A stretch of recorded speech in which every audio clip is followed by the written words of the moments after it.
Hello friends, कैसे हो आप सब। तो आज हम बात करेंगे यूनिट नंबर 2 के बारे पे। और यूनिट नंबर फर्स्ट MSO 004 का हो चुका है।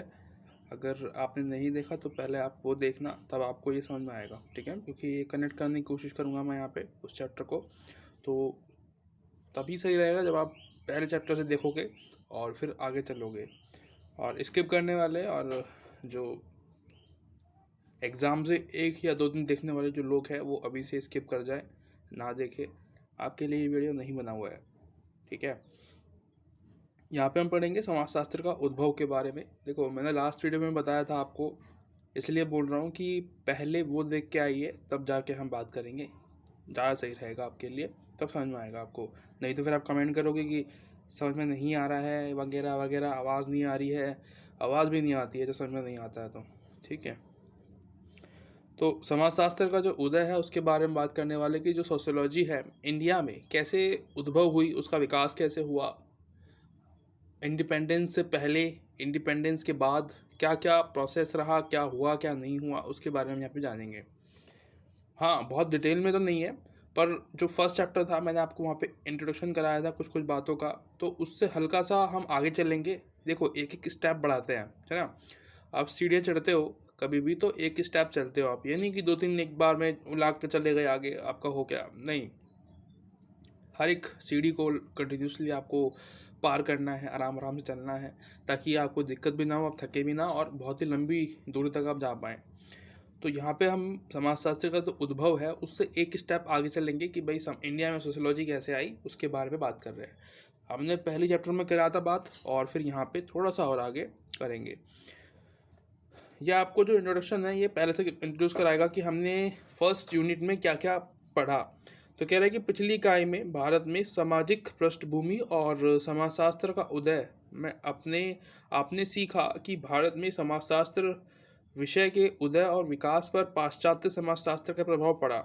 ठीक है, पाश्चात्य यानी कि पुराने समाजशास्त्र का प्रभाव, यानी कि जो पश्चिमी समाजशास्त्र है उसको पाश्चात्य समाजशास्त्र कहते हैं, ठीक है। वेस्टर्न जो सोशियोलॉजिस्ट है, वेस्टर्न जो सोशियोलॉजी है उसका प्रभाव हमारे इंडिया में पड़ा था। ये हमने पढ़ा था लास्ट वीडियो में, ठीक है। यूनिट नंबर फर्स्ट में हमने ये सब पढ़ा हुआ है कि जो यूरोप था, यूरोप जो कंट्री है, यूरोप में जितनी भी कंट्रीज़ हैं उन सभी में जो समाजशास्त्र आया, सबसे पहले मानना है कि वहीं से शुरू हुआ समाजशास्त्र सब्जेक्ट के रूप में। हमने फर्स्ट वीडियो में पढ़ा भी था कि कैसे कैसे समाजशास्त्र आया इंडिया में, कब आया कब नहीं आया, तो मैंने आपको बता दिया था पहले ही, अब दोबारा उसको हमें नहीं पढ़ना है। तो पाश्चात्य समाजशास्त्र के बारे में पढ़ा कि भाई वहाँ से हमारा समाजशास्त्र है वो प्रभावित हुआ है, यानी कि यूरोपियन कंट्रीज से हम जो है, हमारी जो सोशियोलॉजी है वो काफ़ी प्रभावित है। जो भी हमारे सोशियोलॉजिस्ट जो लिखते हैं ना, वो उन्हीं के द्वारा लिखे जाते हैं, ठीक है। इंडिया में जितने सोशियोलॉजी आए हैं, सोशियोलॉजिस्ट आए हैं, वो उन सभी ने वहाँ की द्वारा, वहाँ की दी गई शिक्षा के आधार पे हमारे इंडिया में जो है अध्ययन किया है, एजुकेशन ली है और चीज़ों को समझा है। क्योंकि जो बुक्स प्रोवाइड करी जा रही है हमको, वो उन्हीं के द्वारा की जा रही है ना। ये सारी बुक्स इंग्लिश में आपको मिलेगी, हिंदी में नहीं है। हिंदी में तो हम पढ़ते हैं, एक दो में प्रोवाइड करा देता है हिंदी में, चलो अच्छी बात है, लेकिन ये सब्जेक्ट इंग्लिश का है क्योंकि ये अंग्रेज़ों ने लेके आया है ना। और इसलिए इसकी इंग्लिश इतनी टफ आपको मिलती है क्योंकि ये हिंदी में है ही नहीं अवेलेबल। आपको सिर्फ इग्नू ही है जो कि हिंदी में इसको प्रोवाइड करवा रहा है। अदरवाइज़ जो पब्लिकेशंस आपको मिलती है आज, वो इतनी अच्छी फिर भी नहीं है जो इग्नू जितना डिटेल में आपको बताएगा, वो नहीं है। हाँ, बेशक लैंग्वेज बहुत टफ है, इसकी दिक्कतें होती है पढ़ने में, पर एक बार आप समझ जाते हो तो आपको काफ़ी अच्छी नॉलेज, डीप अंडरस्टैंडिंग आप बना पाते हो इस सब्जेक्ट के बारे में। उसके अलावा इसका उदय पाश्चात्य समाज में सामाजिक ऐतिहासिक पृष्ठभूमि में हुआ, जिसकी खुद की उत्पत्ति ज्ञानोदय, इनलाइटमेंट पीरियड को कहते हैं इसको, ठीक है। इनलाइटमेंट पीरियड मैंने आपको बताया था इसके बारे में लास्ट वीडियो में भी, कि भाई इनलाइटमेंट मतलब जो ज्ञानोदय है, जैसे कि नाम से पता चल रहा है, ज्ञान का उदय होना, यानी कि नॉलेज का इंक्रीजमेंट होना, है ना। तो ये वही है, इसको ज्ञान का उदय मतलब नॉलेज की इंक्रीजमेंट कहते हैं। आपका दिमाग तेज हो रहा है, आप चीज़ों को सीख रहे हो, आप सवाल करना सीख रहे हो। क्योंकि मैंने आपको बताया था लास्ट वीडियो में कि जो लोग कितने मासूम थे पहले, उनको कोई भी जैसा बोल रहा है वो वैसे ही मान के चल रहे हैं। बस यही था उनके जीवन में कि जितना जो बोल दिया वही हमारे लिए सब कुछ है। अब उनको खुद का दिमाग लगाना नहीं आता आता था उस समय कि भाई ये जो बोल रहा है इसका क्या फ़ायदा है, इसमें क्या नुकसान है, बस बोल दिया तो उसको सही मान लिया, ठीक है। ये था। और यूरोप में वैज्ञानिक और प्रौद्योगिकी क्रांति, बौद्धिक क्रांति, वाणिज्यिक क्रांति और फ्रांसीसी क्रांति, इन सब के बारे में हमने पढ़ा है ना। एनलाइटमेंट जब पीरियड आया तो सिर्फ अकेले नहीं आया, ये साथ साथ में इनको भी लेके आया, बौद्धिक क्रांति को लेके आया, ठीक है, यूरोपियन क्रांति को लेके आया, वाणिज्यिक क्रांति आई, फ्रांसीसी क्रांति आई, ये सारी चीज़ें साथ में ही आई थी। एनलाइटमेंट पीरियड का समय कब से कब तक था, तो ये 14 से लेके 1800 के आसपास में, ठीक है, ये समय था। यानी कि 1400 मतलब 1400 और 1800, इस समय में जो है आपका एनलाइटमेंट पीरियड चल रहा था। यानी कि लोगों का ज्ञान का उदय हो रहा था, लोगों की जो बुद्धि है वो तेज हो रही थी, सवाल करना सीख रहे थे कि कोई भी कुछ भी कह दे रहा है उसको मान नहीं रहे हैं, सवाल कर रहे हैं कि भाई ऐसा क्यों, ऐसा क्या हो रहा है। ऐसे कि बच्चे नहीं करते सवाल, आज कुछ भी उनको बताते हो कि भाई भूत आ जाएगा तो पूछते हैं कि भूत कैसा आएगा, भूत होते हैं, कहाँ होते हैं, ऐसे करके। मतलब हम तो पूछ नहीं पाते थे सवाल, मतलब हम डरते थे बचपन में, लेकिन आजकल के बच्चे इतने तेज़ हैं कि उनको सब कुछ का जवाब चाहिए, हर एक चीज़ का जवाब चाहिए उनको कि ऐसा क्यों होता है, कैसा होता है, क्या है ये, क्यों है ये, पढ़ाई क्यों करते हैं, इससे क्या फ़ायदा होता है, ऐसे मतलब बहुत सवाल पूछते हैं। उनकी तो बुद्धि पता नहीं कहाँ से बना के भेजी है भगवान ने, उनका मुकाबला करना इम्पॉसिबल है। तो भारत में सेकंड टॉपिक आपका आता है कि जो जड़ें हैं इंडिया में, वो कैसे इतिहास के आधार पे हम मजबूत देखते हैं इंडिया में, सोशियोलॉजी की। इसको पढ़ते हैं पहले। कह रहे हैं कि समाजशास्त्र मानववादी सामाजिक विज्ञान है, लेकिन इसका उद्देश्य सामाजिक प्रेषण है। इसे समाज में मनुष्य की विचारधाराओं, आदर्शों, मूल्यों, व्यवहारों, प्रत्याशाओं और उपलब्धियों, समस्याओं, दशाओं को ध्यान रखना पड़ता है। ये हमने पढ़ लिया था लास्ट वीडियो में कि जो समाजशास्त्र होता है, अगर किसी समाजशास्त्री को सब्जेक्ट को पढ़ाना है या चीज़ों को लिखना है, अध्ययन करना है, तो उसे उस समाज के बारे में जो विचारधारा है उस समाज के लोगों की, वो ध्यान रखनी पड़ती है। उनके जो आदर्श है, कल्चर है, वो ध्यान रखने पड़ते हैं।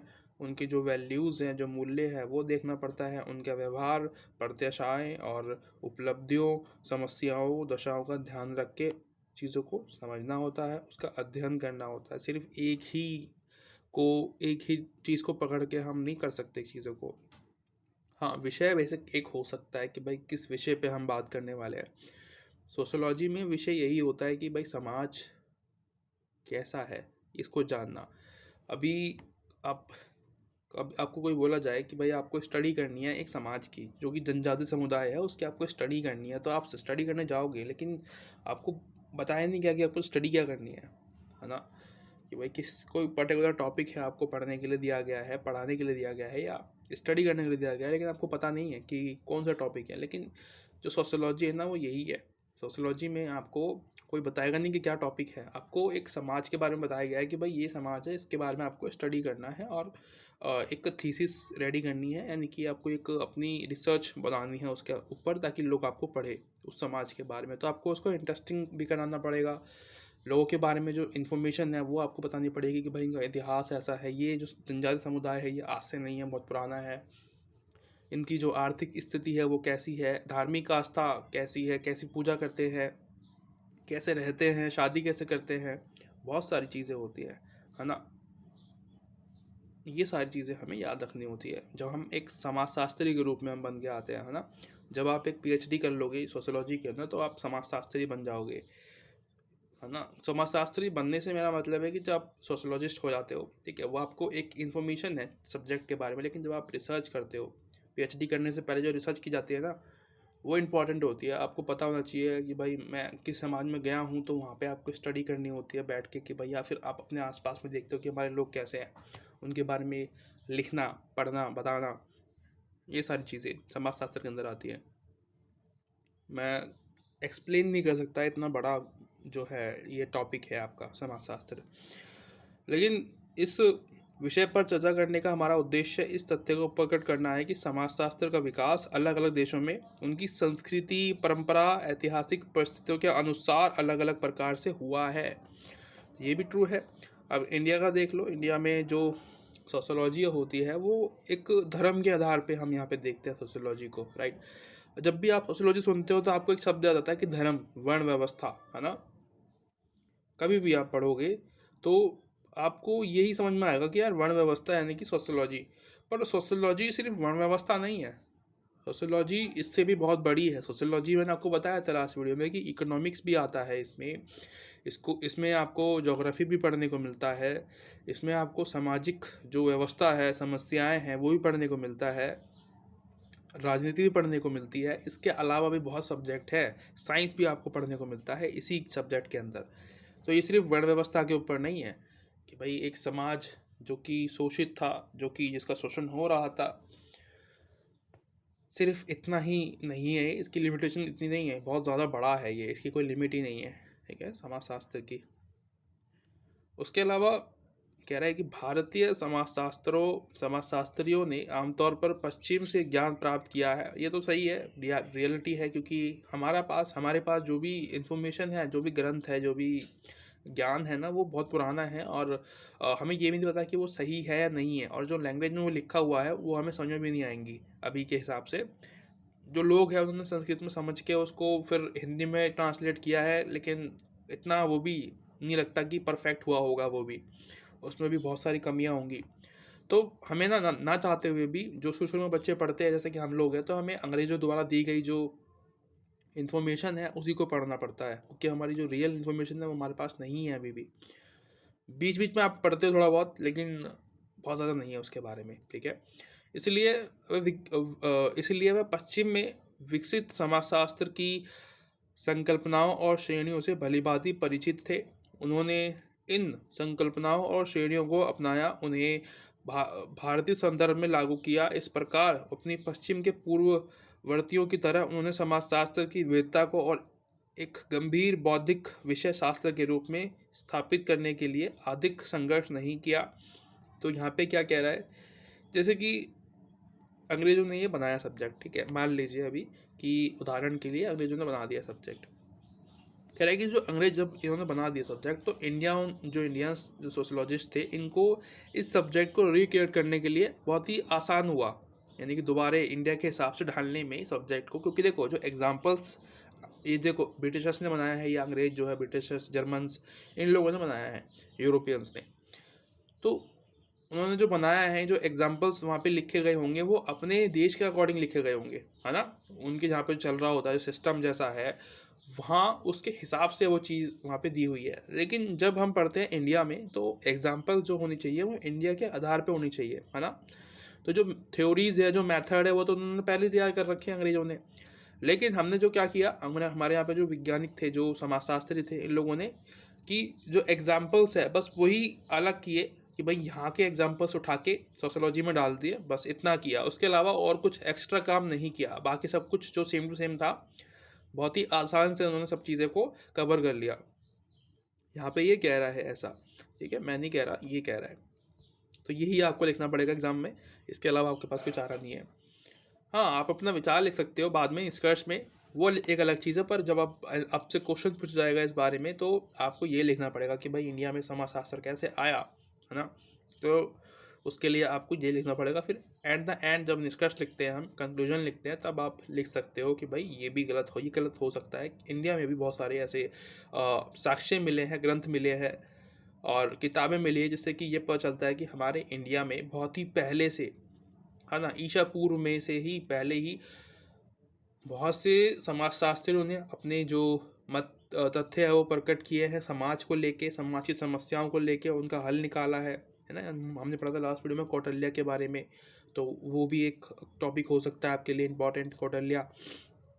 और बाहर से जो समाजशास्त्री आए हैं, जो विद्वान आए हैं, ठीक है, टूरिस्ट आए हैं, उन्होंने भी हमारे बारे में लिखा है। जो लेखक थे वो, उनमें से चाइनीज़ भी थे, है ना, बहुत सारे जर्मन, पता नहीं कौन, जर्मन तो नहीं थे, वो अलग अलग देशों से आए थे इंडिया में टूर्स के रूप में, और यहाँ पे लेखक लिखना चाहते थे वो चीज़ कि भाई हमारे इंडिया में लोग कैसे रहते हैं, क्या व्यवस्था है, राजा अपनी प्रजा को कैसे चलाता है, वगैरह वगैरह, बहुत सारे टॉपिक यहाँ पे आते हैं। और कह रहे हैं कि जैसे जैसे यूरोप का विस्तार होता गया, वैसे ही गैर यूरोपीय विश्व के प्रति ज्ञान में वृद्धि होती गई, और डार्विन के उत्पत्ति सिद्धांत और विक्टोरिया की प्रगति की विचारधारा के प्रभाव के अंतर्गत एक विचारधारा सामने आई कि गैर यूरोपीय समाज ने उत्पत्ति की विभिन्न अवस्थाओं का प्रतिनिधित्व किया है।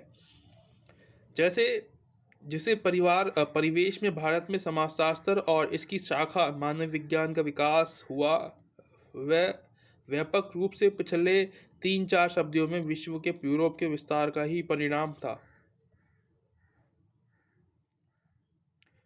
घूम फिर के बार बार एक बात बोल रहा है कि भाई ब्रिटेन या यूरोपियन देशों की पहचान या उनकी द्वारा दी गई समाजशास्त्र जो सब्जेक्ट है वो है। भारतीय समाज के क्रमबद्ध ज्ञान का 1760 के बाद तेजी से विकास हुआ भारत के अंदर, और 18वीं शताब्दी के अंत तक भारतीय समाज का उपयोग की 3 प्रमुख परंपराएं उभर कर सामने आई। ये हमने लास्ट वीडियो में पढ़ा था, मैंने आपको पढ़ाया नहीं था, मैंने आपको बोला था कि आप इसको खुद पढ़ना, ठीक है। तो ये बेसिकली ये देखो, ये है क्या, तीनों जो चीज़ें हैं ये अलग अलग सोच के लोग हैं यहाँ पे, ठीक है। 3 सोच, इसको पहले को ये अजीब सा नाम लिखा हुआ है यहाँ पे, प्राच्य भाषावादविद, ठीक है। ये एक अलग लोग है, ये पर्सन है, ये एक पूरा ग्रुप है, ठीक है, लोगों का एक पूरा ग्रुप है, ये इनका अलग विचार है, अलग तरह की चीज़ों को लिखते हैं, वहाँ की धर्म परंपरा इस तरीके से चीज़ों को एक्सप्लेन करते हैं। और जो प्रशासनिक होते हैं, जैसे कि नाम से पता चल रहा है, ये अलग ग्रुप होते हैं, और ये उस देश का जो प्रशासन जो होता है, जो सिस्टम होता है वो कैसे रन करता है उसके बारे में लिखते हैं, कि जो इकोनॉमी है और जो पॉलिटिक्स है वो कैसे काम करती है उस देश में, उसके बारे में लिखेगा। मिशनरी जो होगा वो एक अलग तरीके से काम करेगा, ये अलग ग्रुप होगा। ये आपने फर्स्ट वीडियो में देखा था, ठीक है, पहले चैप्टर में हमने इसको हाईलाइट किया हुआ था, मैं आपको बोला था कि ये पढ़ लेना, आपको काम आएगा। मिशनरियों के साथ ब्रिटेन के प्रशासनिक अधिकारियों ने भारतीय सामाजिक समूहों के जीवन और संस्कृति के संदर्भ में सूचना एकत्रित करने और उन्हें रिकॉर्ड करने के लिए भरसक प्रयास किए। तो सेम चीज़ की जो ब्रिटेन के जो लोग थे, है ना, एक व्यक्ति है, उसने इंडिया के लोगों के बारे में इंफॉर्मेशन इकट्ठी करना शुरू किया, सोचना मतलब शुरू किया। यहाँ पे भी स्टडी करते हैं सोशियोलॉजी की, इनके जीवन के बारे में अध्ययन करते हैं कि कैसे रहते हैं, क्या करते हैं, क्या नहीं करते हैं, वगैरह वगैरह। क्योंकि कुछ चीज़ जब नई आती है ना, सब सोचते हैं कि यार यूज़ करें इसको, है ना। जैसे कि घर में कोई नई खिलौना आता है, बाइक आती है, तो कोशिश करते हैं हम सब चलाएं उसको, एक बारी यूज़ करें, ट्राई करें कैसे चलती है। वैसे ही इन लोगों ने भी कुछ नया सब्जेक्ट आया तो सोचा कि यार हम भी जो है ट्राई करते हैं एक बार, है ना। ये एजुकेटेड तो थे ही पहले से ही, ठीक है, यूरोपियंस, इनको आता था सब कुछ, तो इसीलिए भी स्वतंत्रता के बाद एकत्रित किए आंकड़ों की श्रृंखला और गुणवत्ता में बहुत अधिक वृद्धि हुई, लेकिन इसमें जाति संबंधी आंकड़ों को व्यापक रूप से शामिल नहीं किया गया।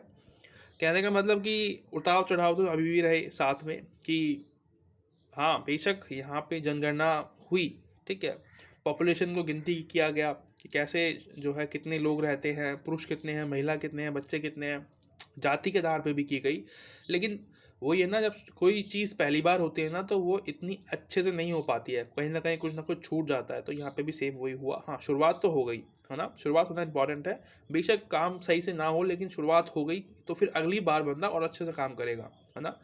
तब भी मैं आपसे कहता हूँ कुछ नया कीजिए और ध्यान लगाइए जो आप पढ़ते हो, है ना। डेली कीजिए पढ़ाई, जो भी आप करते हो, आपको कोई पसंदीदा काम है तो आप उसको रोज़ कीजिए, डेली कीजिए, ताकि आपका आगे कल आप सोचिए कि यार नहीं आज और अच्छा करना है, फिर आज और अच्छा करना है, आज नहीं कर पाया कल और अच्छा करूँगा, इस तरीके से। उसके अलावा भारतीय सामाजिक संस्थाओं को या संस्थाओं के अध्ययन को प्रोत्साहन देने वाला दूसरा प्रमुख कारण ब्रिटिश शिक्षा को प्रारंभ करना था और इसका प्रभाव था।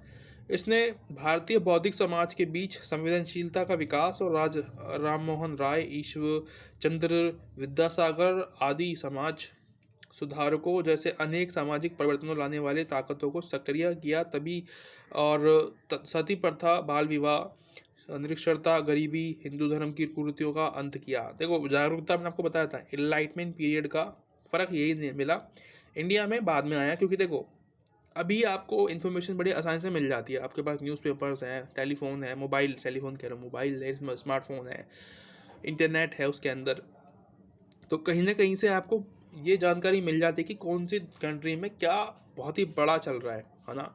जैसे कि अभी यूक्रेन और रशिया का युद्ध हो रहा था, ठीक है, अभी इसराइल का चल रहा है, तो ये इन्फॉर्मेशन आपको मिल जाती है डेली, जब भी वो काम शुरू होता है आपको मिल जाती है। लेकिन उस समय काफ़ी समय लगता था चीज़ों को आने में, है ना, क्योंकि इतनी हमारे पास संचार माध्यम नहीं थे, लोगों के द्वारा ही चीज़ों को जो है बांटना शुरू होता था, और उसमें काफ़ी समय लगता है चीज़ों को बढ़ने में, वायरल होने में। तो इसलिए जो है समय लगा इंडिया तक पहुंचने में उसे, और लेकिन पहुंच गया, है ना।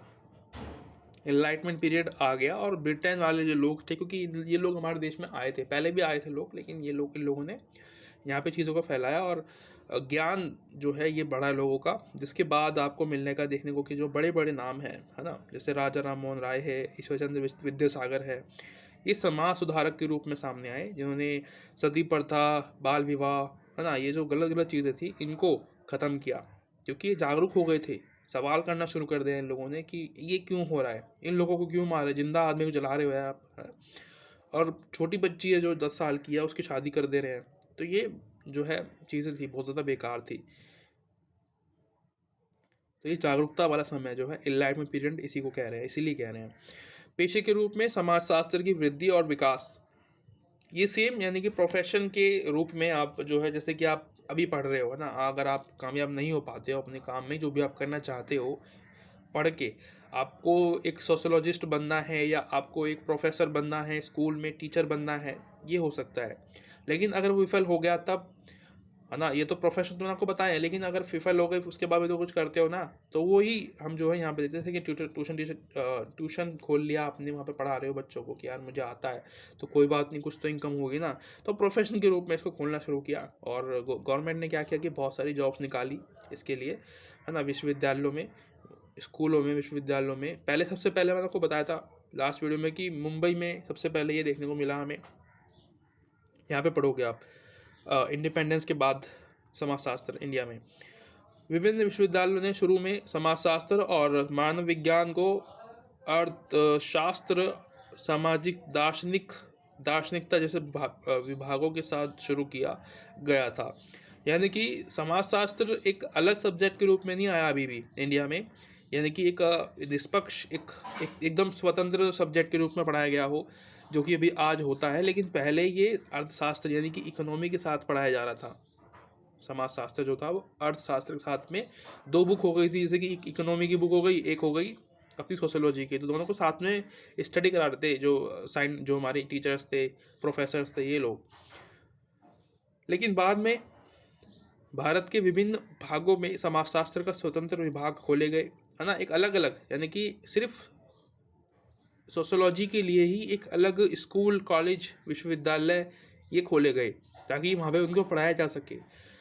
और सन 1910 और 50 के दौरान ये दोनों विषय सब व्यावसायिक बन गए, यानी कि बिजनेस विषय बन गए, और यहाँ पे आपको ट्यूशन्स मिलने लगे, आपको स्कूल, कॉलेजेस, प्राइवेट सब कुछ अवेलेबल होने लगे, टीचर्स वगैरह मिलने लगे, तो जॉब्स बढ़ी।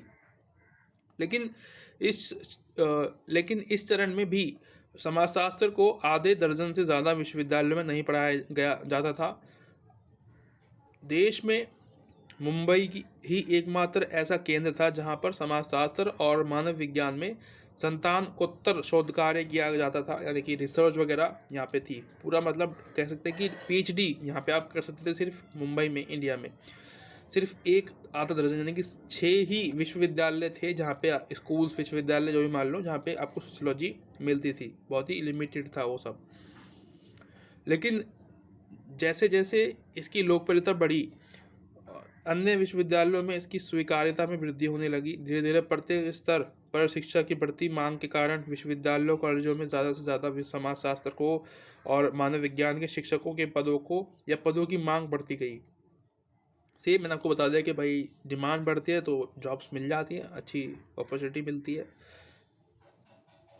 और 1950 और 60 के बाद, दशक के बाद शिक्षण और शोध का विस्तार, तो ये इतना इम्पोर्टेंट नहीं है कैसे कैसे हुआ, हमने बहुत ज़्यादा चीज़ें पढ़ ली हैं अभी फ़िलहाल तो, जो कि बहुत था आज के चैप्टर के हिसाब से। ये आपको बताएगा कि कैसे कैसे समाजशास्त्र आने की वजह से इंडिया में, क्योंकि इंडिपेंडेंस तो हो गया हमारा, देखो 50 वाला समय है, 1950 हमारा संविधान भी बन के तैयार हो गया, लागू भी हो गया। उसके बाद इंडिपेंडेंस के लिए लोग लड़ने लगे, हमें खालिस्तान दो, हमें ये करो, हमारा अलग राज्य बनाओ, हम हमारी संस्कृति को नुकसान पहुंच रहा है, ये हो रहा है, वो हो रहा है। तो ये क्या है? जागरूकता, एनलाइटमेंट है, लोग सवाल करना शुरू कर रहे हैं। तो ये उसी की देन है समाजशास्त्र में, ठीक है। पहले कहाँ था लोगों को इतना कुछ ध्यान। 70 के दशक की कुछ प्रमुख शोध प्रवृत्तियां, 70 के दशक की कह रहा है कि 70 के दशक में शोध और शिक्षण के क्षेत्र में रुचि विशेषता का सत विकास हुआ और इसमें विविधता आई। SSA राव के अनुसार 60 के दशक में ग्रामीण समुदाय शोध का प्रमुख विषय होता था।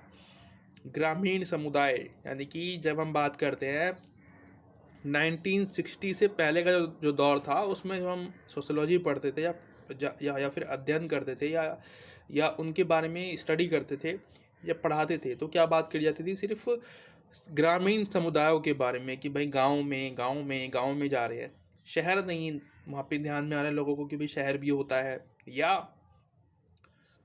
उद्योग भी होता है या और भी चीज़ें होती हैं कि भाई जनजाति समुदाय भी है, महिलाएं भी है। नहीं, उस समय सिर्फ ग्रामीण समुदाय पे ही ध्यान था। समाज में सभी आते हैं ना यार, यहाँ पे ग्रामीण समुदाय भी है, शहर भी हैं, ठीक है, पिछड़े लोग भी हैं, गरीब भी है, अमीर भी है, उनका भी ध्यान होना चाहिए ना हम लोगों को। समाजशास्त्र यही कहता है।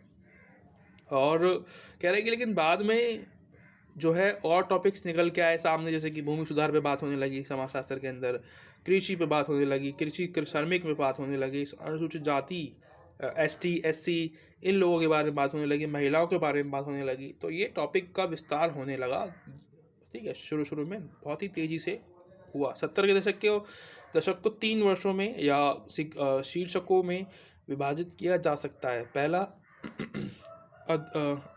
अभिरुचि और विशेषता के क्षेत्र ने ठोस रूप धारण किया। अभिरुचि के ऐसे क्षेत्र जिनका विकास तो बहुत हुआ, लेकिन वह ठोस रूप में सामने नहीं आ सके। स्थापित क्षेत्रों में नए उपयोग का उपागमों का उद्भव। तो कहने का मतलब कि जो विषय हम पढ़ रहे हैं कि भाई पहले सिर्फ ग्रामीण मुद्दों पे ही हम बात करते थे, लेकिन फिर बाद में चीज़ों को बदला गया और कुछ मुद्दे नए आए, कुछ मुद्दे पुराने हटे और कुछ चीज़ों को हमने नया डेवलपमेंट किया कि भाई अब हम इसके बारे में भी स्टडी करेंगे इसके अंदर, है ना। और चीज़ें विस्तार होता है, एक चीज़ शुरू होती है तो फिर उसमें इंक्रीजमेंट डेफिनेटली देखने को मिलता है।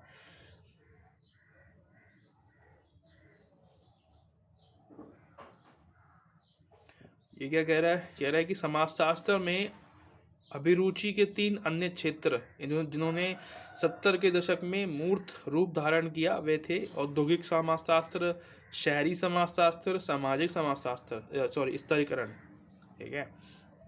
तो ये और सब्जेक्ट हैं जो कि आप और पढ़ते हो इसके अंदर, उद्योग के बारे में पढ़ते हो। देखो इससे क्या होता है, इससे समाज में जो लोग होते हैं यानी कि जो नागरिक होते हैं उनका जो जीवन है, ठीक है, लाइफ स्टाइल है, वो सही होती है, अच्छी होती है, इसलिए ये ज़रूरी है समाजशास्त्र के अंदर। और शहरों का समाजशास्त्र में यानी कि जब आप पढ़ते हो शहरों में कैसे डेवलपमेंट होता है, कैसे जो अर्बन कंट्रीज से रूरल कंट्री में जो लोग आते हैं वो कैसे रहते हैं, क्या काम करते हैं, क्यों आते हैं, क्या रीजंस हैं, उसके बारे में आप पढ़ते हो, है ना। इससे हमें समाज के सुधार के बारे में पता चलता है कि हम कैसे डेवलपमेंट कर सकते हैं। अगर गाँवों से लोग भाग के शहरों में आ रहे हैं तो क्यों आ रहे हैं, गाँव में ऐसी क्या कमी है, कमी तो है, इसलिए तो लोग आ रहे हैं। तो ये इसको समझने के लिए हम सोशियोलॉजी में ये वाला चैप्टर पढ़ते हैं। ये जो एक अलग सब्जेक्ट है ये आपके लिए, ये आपको शायद पढ़ने को मिला होगा या नहीं मिला होगा, पर ये अलग सब्जेक्ट है। सामाजिक, इसके बारे में ना बड़ा रखा है, अगर आप नहीं देखा तो आप जाके देख सकते हो सामाजिक समाजशास्त्र के बारे में, ठीक है। कोशिश करूँगा कि लिंक दे दूँ नीचे और आप ट्राई कर लेना, प्लेलिस्ट भी मिल जाएगी आपको चैनल में, देख लेना। और सामाजिक स्तरीकरण जो है ये भी समाज में कैसे हम संतुलन लेके आए ताकि सभी वर्ग एक समान हो जाए, है ना। गरीब अमीर का जो फासला है वो ख़त्म हो जाए, इसको हम स्तरीकरण भी कहते हैं, ठीक है। लेवल, सबको एक लेवल में लेके आना, लेवल है भाई।